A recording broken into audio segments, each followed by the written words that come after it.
नमस्कार दोस्तों, SC Jahangir class में आपका हार्दिक स्वागत है। यदि आप नए हैं तो कृपया इस चैनल को एक बार सब्सक्राइब कर दीजिए। आज हम लेके आए क्लास 7 का संस्कृत में चौथा पाठ हास्य बाल कवि सम्मेलन, यानी हंसी मजाक जो बच्चों का कवि सम्मेलन होता है उसके बारे में इस पाठ में बताया गया है। तो चलिए शुरुआत करते हैं इस पाठ की। विविध वेशभूषा धारित, विविध यानी विभिन्न प्रकार के, वेशभूषा धारित यानी अलग अलग ड्रेस से पहने हुए, वेशभूषा धारण किए, चत्वार बाल का, चत्वार यानी चार, बाल कवि यानी बालक कवि, पंच से ऊपरी उपविष्ट, मंच से यानी मंच के ऊपरी यानी ऊपर, उपविष्ट यानी बैठे हैं, संत यानी थे,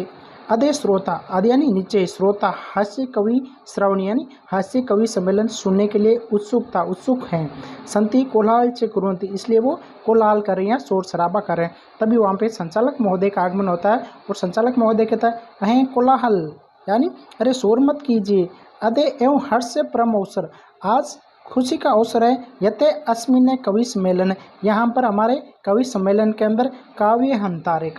यानी कवियों की, कविता की हत्या करने वाले, कया पश्चात का मतलब क्या होता है, कवि और समय बर्बाद करने वाले, भारत से महान कवि विदुर, भारत के महान यानी बड़े बड़े कवि जो होते हैं, समागते संति आए हुए हैं, अहें कर्तव्यदलिने, अहें यानी उनका, कर्तव्य ध्वनि से, वयम यानी हम सब, ऐसा या स्वागत कुरुम आइए हम सब कर्तव्य ध्वनि से उनका हार्दिक स्वागत करते हैं। तो गजदार कहता है श्रवोभ्यो ऋषिकेभ्यो नमो नमः, सभी को हमारी ओर से हार्दिक नमस्कार। प्रथम तावत एवं आधुनिक वेदम, सबसे पहले मैं आधुनिक वेद के बारे में कविता प्रस्तुत करने जा रहा हूँ।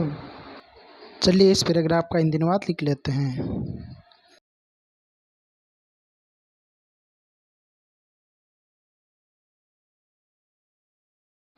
कवि कहता है वेदराजे नमस्तुम्बमुम, यमराज सहोदरे, यमस्तु हरिते प्राण वेदे प्राण धनादि चे, वेदराज यानी वेदराज जो वेद जी होते हैं, नमस्तुम क्या करते हैं, यमराज के सगे भाई होते हैं, यमराज सहोदर यानी यमराज के सगे भाई, नमस्तु यानी आपको नमस्कार, यमस्तु तो हरि प्राण यानी यमराज तो केवल हमारे प्राण हंसते हैं, वेद यानी वेद जी प्राण के साथ में धन भी हर लेते हैं, इस प्रकार वेद तो प्राण और धन दोनों हर लेते हैं, ऐसा कहते ही सभी बच्चे तेज आवाज में हंसने लगते हैं।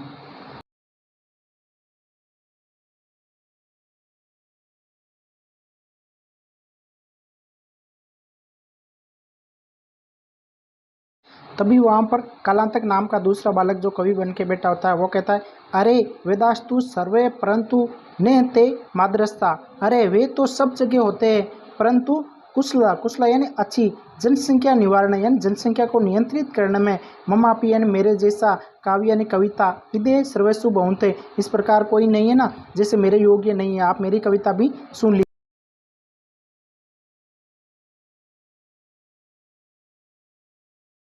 लीजिए कि चिंता प्रज्वलिता दृष्टवा वेदो विस्मग्र, नहीं जलती हुई चिंता को देख करके वेद है वो आश्चर्यचकित हो जाते, ना गतो न मैं भ्राता कि यहाँ न तो मैं गया न भ्राता यानी भाई गया, कश्चितेन हस्त लागवे, तो यहाँ पे किसका हाथ लगा, अर्थात यह किसकी हत्या हुई है, किसने इसकी हत्या कर दी है, यहाँ पे न तो वेद का हाथ है ना यमराज का हाथ है, तो यहाँ पे कौन हो गया, ऐसा कहते सभी पुनः हंसने लग जाते हैं।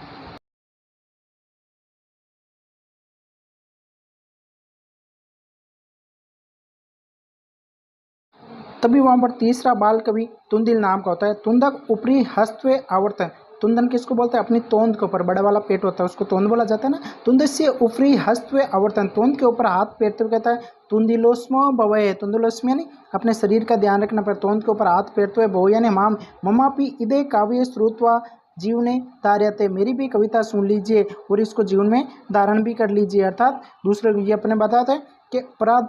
प्राणे प्राप्ये दुर्बुदे माँ शरीरे दया करू, प्राधने दुर्लभे लोके शरीर माणी पुणे पुणे, इसमें कहते हैं दूसरों का भोजन प्राप्त कर शरीर पर दया मत करो, दूसरों का भोजन प्राप्त करने पर शरीर पर दया मत करो, संसार में दूसरों का अन्न दुर्लभ होता है,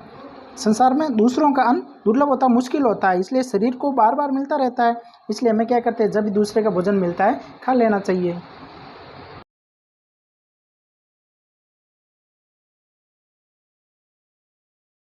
इस प्रकार अगला बाल कवि जो होता है चार्वाक वो कहता है आम आम आम यानी हाँ हाँ, शरीर से पोषक सर्वतः उचितम, शरीर को अच्छी तरीके से पोषक देना भी जरूरी होता है, यदि धने नास्ति, यदि आपके पास धन नहीं है, तथा तो भी ऋण यानी ऋण लेकर के कर्पाणि पौष्टिक पदार्थ, ऋण लेकर के भी आपको पौष्टिक पदार्थ एवं भोजकत्व, तभी आपको पौष्टिक पदार्थ और भोजन करना चाहिए। तदा कथयति चार्वाक कवि, इसलिए चार्वाक का कवि क्या कहता है उसके बारे में देखो, याओ जीवितते सुखे जीवितते ऋण कर्त्वा घृत पीवते। इसका मतलब क्या होता है कि जब तक जीवित रहो सुख पूर्वक जियो, कर्ज लेकर भी जीना है तो घी पी करके जियो।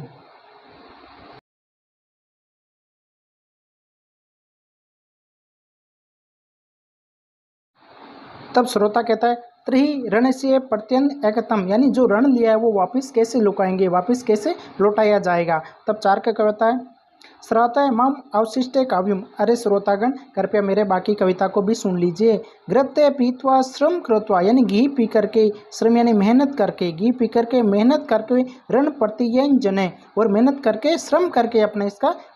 ऋण है वो चुकता कर देंगे। काव्य सर्वश्रेष्ठ उत्प्रेरित, काव्य से श्रेष्ठ कविताएं सुनकर के एक के बालक यानी एक बालक आंसू कविता, आंसू कवि उसको कहते हैं जो तत्काल कविता रोजता है, वहीं पे बैठा हुआ श्रोता में से एक बहुत छोटा बालक होता है, वो बाहर आता है अपनी कविता सुनाने, हास्यपूर्वक से श्रावती और सबको वो कविता सुनाने लगता है।